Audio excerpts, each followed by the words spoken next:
Okay. Um, just want to say sorry that I haven't been putting up any videos lately to people that may be subscribing to me. Just been a little busy doing some other things. So actually do just forgive me for that.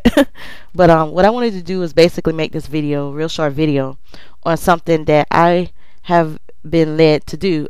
Basically, a lot of people may start seeing a lot of things going on, and are not going to be aware of what it is.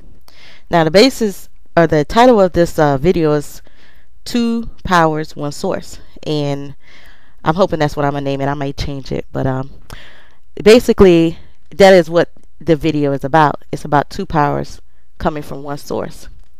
Now, in order to understand this video, you have to basically have a general understanding of God, of the Most High, okay, the God of Israel that's spoken of in the Bible, the creator of all things. He is the one that gives the power, okay? He is the true source. Do not be deceived. He is the true source. He has power on the left hand and he has power on the right hand, okay? That's what people need to be aware of. He is one source but has two different powers, okay? Get that in your head, all right? He is the Almighty Creator. He has two separate sources of power, all right? Now, I'm not teaching the doctrine of yin and yang, okay? But for truth's sake, I want to give this as an example because people are familiar with this and they understand this better. So I'm going to use it as an example of what I'm trying to say. In the little drawing or whatever, the picture of yin and yang, there's a dark side and there's a white side, okay? The whole concept of yin and yang is this. There's basically two separate forces working in this universe, or working on earth. There's a dark side and there's a light side, okay?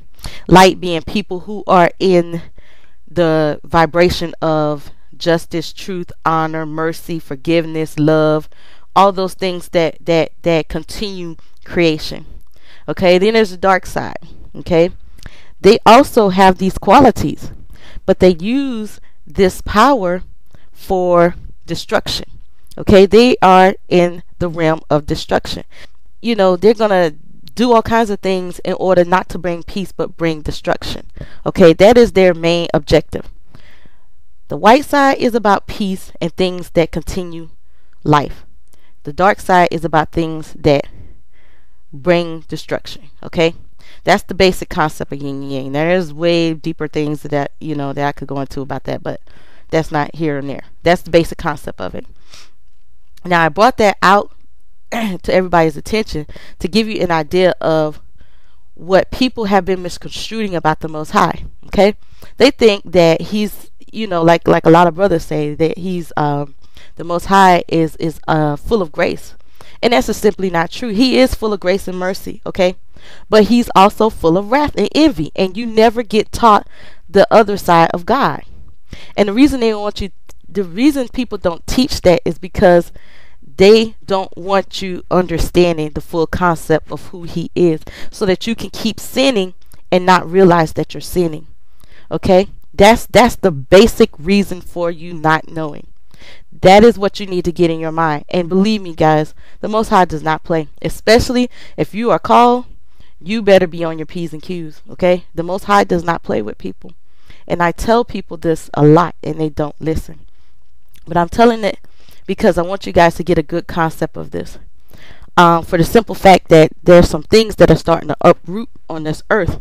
And people without this understanding are not going to get it. They're going to fear it. They're going to go crazy, okay?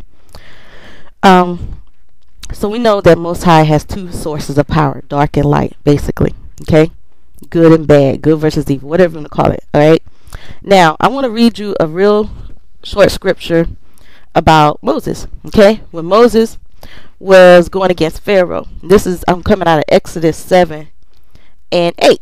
And I'm going to start there, and I'm going to read down to the 12th or so verse, somewhere in there. And then I'm going to tell you what it means. From the 8th verse it goes, "And the Lord spake unto Moses and Aaron, saying, When Pharaoh shall speak unto you and shew you a miracle, then shall you, Aaron, take the rod that God gave him, and cast it before Pharaoh, and it shall become a serpent. And Moses and Aaron went into Pharaoh, and they did as the Lord had commanded them. Aaron cast the rod down before Pharaoh, and before Pharaoh's servants, and it became a serpent. So the rod became a serpent.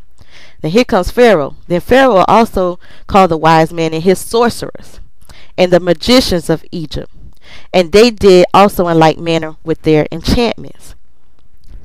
When they cast down their rod, they became serpents, but Aaron's rod that was already casted down swallowed up Pharaoh's rods, their rods. Okay? What does that scripture mean? That scripture is basically telling you the concept of what I'm saying. Pharaoh had power to do all kinds of sorcery and magic, and Moses had the power to do all sorts of what we think of as the supernatural. Okay? Let me go back and say that again. Pharaoh had sorcerers and magic and evilness to do his little sorcery thing, and Moses had the power of God. That was basically two forces of the same source working against, battling against each other. That's what I'm saying, people. Okay? You're going to have people, okay? Another example that I can come up with is a psychic and a prophet. Okay, you're going to start having people come to you, maybe not, I don't know how this is going to all play out, but basically it's going to be like this. A fortune teller comes and says to you, sister, brother, I got some things out of you, I got some things from you, and you may be believing this chick, but she's working on the left hand of God, meaning that she's a sorcerer, and she got her information not from God, but from a evil type source. Okay, the same thing with a prophet. A prophet may come to you and say, sister, brother, the Most High told me to tell you something. Okay, they're both working from the same source, but they're two separate powers. We understand? There's the left hand and there's the right hand side of God. There's the wicked and there's the good. Okay, so we need to understand that, because a lot of people are going to start waking up, and when they wake up to their true purpose and their true spiritual power, a lot of us who are not awakened are not going to understand what's going on, because we don't understand that there's two separate powers of God. That's what I'm trying to get people to understand. Two separate powers of God. Okay? And we need to come to a working understanding of that. There's going to be people that wake up and they're going to understand, oh, this is my life's purpose. Oh, this is why I've been this way and that way all my life. Okay? And when they come to you, you're going to have to use your spiritual discernment to understand, is this guy or girl, is this man or this woman working with God or not? That's where those principles spoken of by Apostle Paul come into play. Those spiritual giftings, and that's actually another video I'll be doing. That's where that gift comes into play at. Okay, but we have to understand what is going to happen. Okay, not if, but it's a when. Okay, you have to be on guard, and you have to pray for discernment in order to understand and know the difference between the two. Thank you guys for listening. Shalom.